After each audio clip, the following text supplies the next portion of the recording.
Surat મનપા pre monsoon કામગીરીના નામે કરોડો રૂપિયાનો જાણે ધુમાડો કરે છે તેમ લાગી રહ્યું છે, કારણ કે શહેરના પોશ વિસ્તાર મજૂરા ગેટ પાસે મેઇન રોડ ઉપર ગટરના ખુલ્લા ઢાંકણ ચોમાસા દરમિયાન મોટી હોનારતને આમંત્રણ આપ્યું તો નવાય નહીં.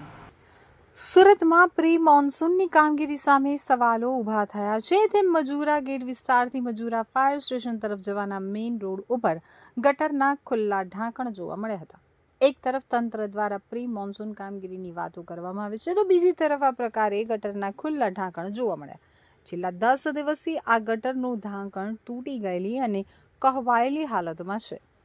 ITI કોલેજની સામે જ આ સ્થળ છે, જ્યાં કેમ કોઈ અધિકારીની નજર સુદ્ધા પડી નથી તેવા સવાલો પણ ઊભા થઈ રહ્યા છે.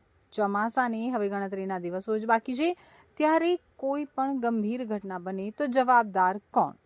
અને ચોમાસું શરૂ થતાં પહેલાં અને રિપેરિંગ ન કરાય તો અંદર કોઈ વાહન કે વ્યક્તિ પડી જવાની શક્યતાઓ વ્યક્ત કરાઈ રહી છે.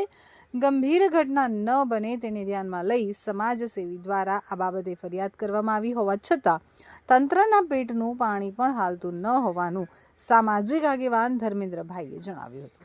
ગેટની મજૂરા ફાયર સ્ટેશન જતા રોડ પર ITI કોલેજની સામે બિલકુલ આ રીતનું જે ઢાંકણ તૂટેલું છે, આ ખૂબ ખતરનાક પરિસ્થિતિમાં છે. કોઈ પણ રાહદારી એની અંદર પડી શકે, બાઇક ચાલક પડી શકે.